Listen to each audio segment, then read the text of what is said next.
Hello and welcome to my garden and the dinosaurs who live there. I thought I would share with you today the seeds that I'm going to be sowing in March, because March is really when things ramp up and you want to get a few things in March to give them the amount of growing time that they need to come to fruition. So let me take you through what I'm going to grow, and hopefully that will give you some ideas or reminders as to what you might want to grow this month as well.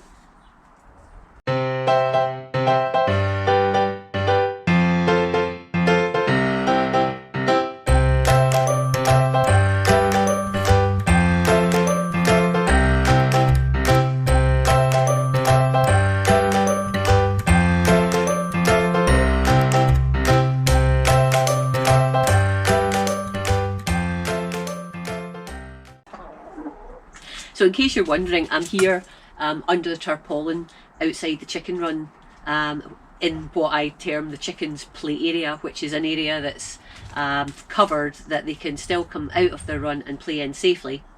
And so they are meandering around me and making noises now and again, in case you're wondering what the noise is. So let me take you through the seeds that I'm going to be sowing this month. First of all, I'm going to be sowing some more peas. I've already got some peas on the go. I put some aquadulce peas into pots last weekend, maybe the weekend before.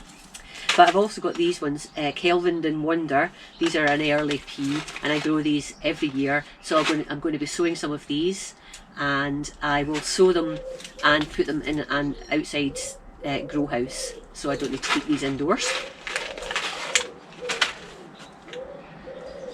Brassicas is something that you want to get started this month if you haven't already done so. And the one thing that I am definitely going to be starting is this cauliflower. It's called Romanesco Early, and it's one of these cauliflowers, girls. It's one of these cauliflowers, if I show you, that's got an unusual, floret, little sort of peaks, which I think looks really quite funky, and it tastes really, really nice. So yeah, I'm going to be sowing these cauliflowers, and I will be germinating them. I'll probably germinate these indoors, and then I will gradually start growing them, transplanting them until they can come outdoors.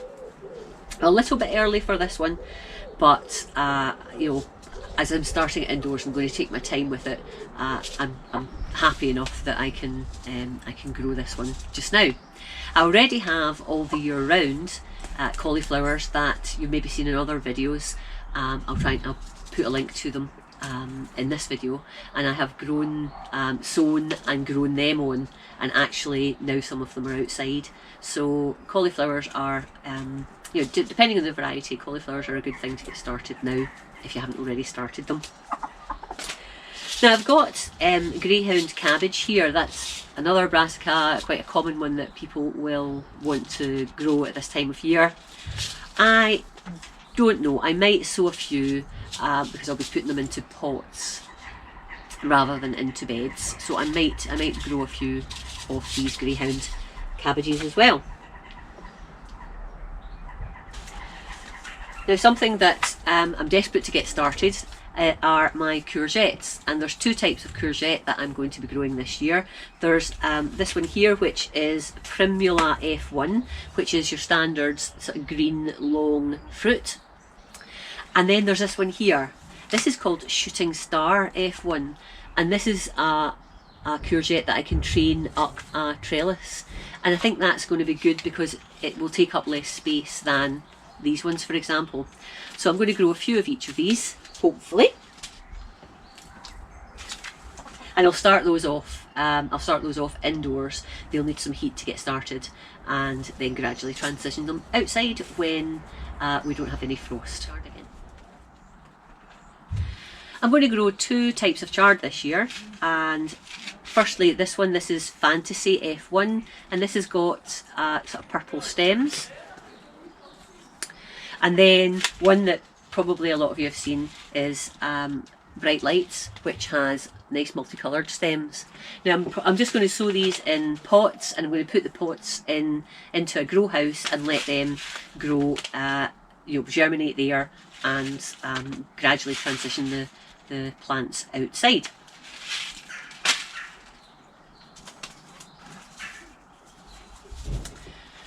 A herb that I use quite a lot of is parsley, and I'm going to grow this one this year. It's Italian giant parsley.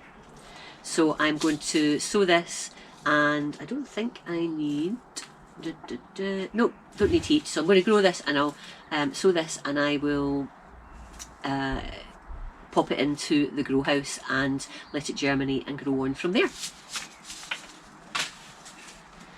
And I've got lots of lettuce on the go, as if you've seen any of my earlier videos this year, you will be well aware of. But here's one that I haven't tried before. This is called Moon Red, this lettuce, and it's a sort of burgundy red colour. So I'm going to try this. And something that's nice and easy to grow, particularly at this time of year when it is it's cooler, is radish. And I've already got some radish on the go, but I'm going to be growing more so that I've got a succession of harvests. So this is French breakfast, and I'm going to be putting more of those just directly into pots, into the grow house, and let them germinate and grow on there. And cherry bell, this is one I've not grown before, little round red radishes. So those two I'm going to start this month as well. I grow my carrots in pots, and I already have one pot on the go this year where I chitted the carrot seeds and then put them on top of a pot of nicely sieved compost, and it's now in the grow house, and those little carrot seedlings are coming on. But I'm going to start some more carrots this month, and I've got 3 varieties here, so there'll be 1 pot of each that I'll sow this month, and I'll do the same next month. And the first one here is a rainbow. It's Rainbow F1 hybrid, and you get a variety of roots there, coloured roots. The next one is a little dumpy one called Royal Chantenay 2.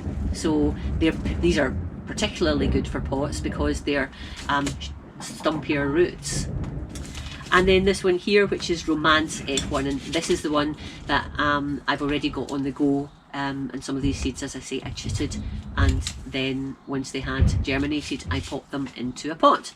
But with these ones, in this month, I think I'll just sow them direct.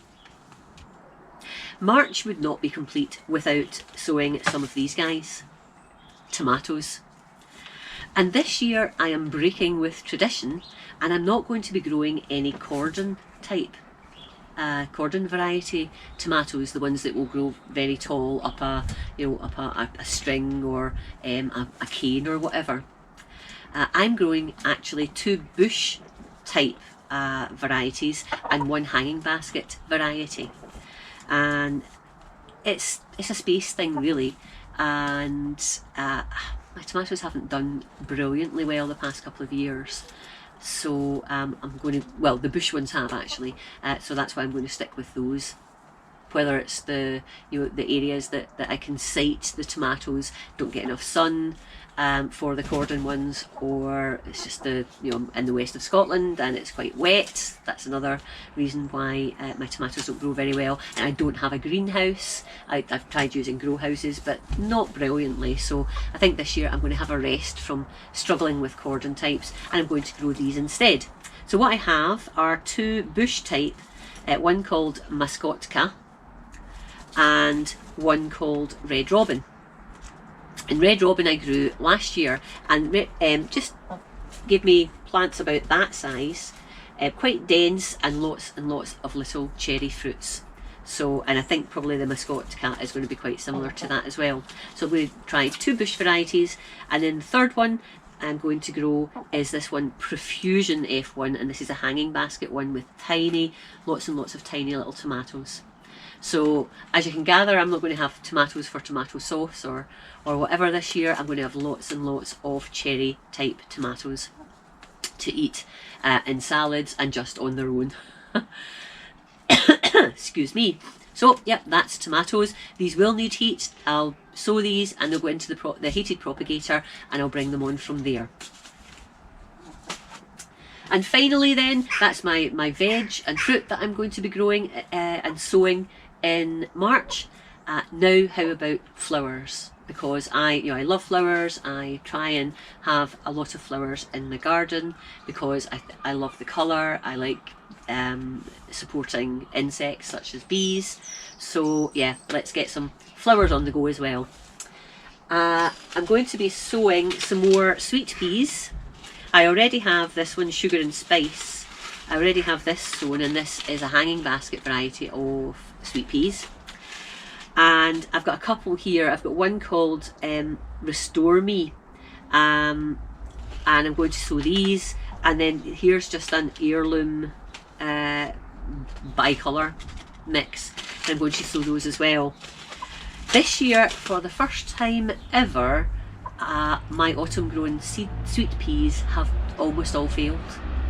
I don't know why, very annoying, but I sowed 4 varieties of sweet pea in October time and overwintered them in the potting shed, and they've just all keeled over and died. I haven't done any, well, no, I sowed them a little bit differently last year, but as for looking after them over the winter, I haven't really done anything different. But yeah, so there you go. It can happen, and I pride myself in actually growing quite, sweet peas quite successfully, but not this year. So I'm going to put more in, get more on the go quickly, and hopefully I'll still have a lot of sweet peas later on in the summer. And other flowers that I am going to be, sowing, a bit of a clutch here, so bear with me. Lupin, this one is called Avaloon Mixed, sort of purples and pinks. Lupins are fantastic. I do struggle keeping pests off them, but we'll have a go this year.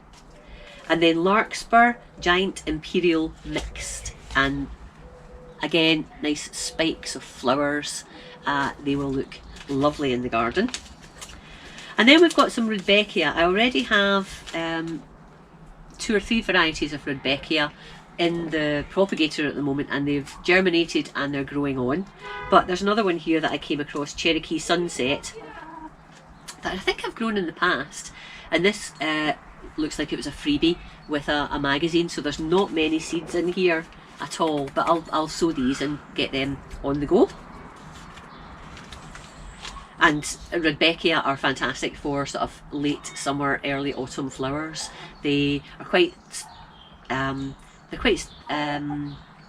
robust plants, and they deal with the weather. Even here in the west of Scotland, the rain and the miserable weather that we can get at the end of summer, beginning of autumn, and they cope very well, and they're great as cut flowers. Then we've got Salvia, again another pinky purple mix there. This is called Clarissa Mixed, another freebie packet, so we'll get those on the go, because you end up with all these free packets of seeds and they go into your seed box and never see the light of day. So I'm going to try and get these on the go, and if I run out of space in the garden and run out of space in pots and tubs, etc., I'll give some away. Still on the pink theme, another freebie, Zinnia Edwardian Pink. So that should be quite nice. And then good old favourites of mine and a lot of folk, I think, Cosmos. And I've got a Seashells mix, and I have a Polydor, which is an orange one, which is glorious. And I have a bed there that I try and theme with orangey coloured flowers, so that will go in that one. There's just a little random sunflower here called Choco Sun that I found. I've used them in the past, and there's maybe 2 or 3 seeds in there, so I'll probably pop these in as well. So guess who's going to be busy this month? Me, and probably all you as well if you're sowing for your garden or your allotments. So hopefully you found that interesting. Maybe it's giving you a little reminder of things that you want to get sown but haven't done yet. Yeah, and if that's the case, good luck with it all. I'll call a halt right now then. If you have enjoyed this video, please give me a thumbs up, and I'd love to hear your comments about what you're going to be sowing and growing on this month. And if you haven't already subscribed, just click on that subscribe button. It's free, and it means you can keep track of everything that I'm doing on my channel. And if you have got social media, why not share the video and share it on your social media channels, and other people can have a watch of this video too, and it helps my hopefully helps my channel to grow. Anyway, I'll call a halt now. Thanks so much for watching. Happy sowing yourselves, and I'll talk to you again very soon. Bye bye for now. Bye.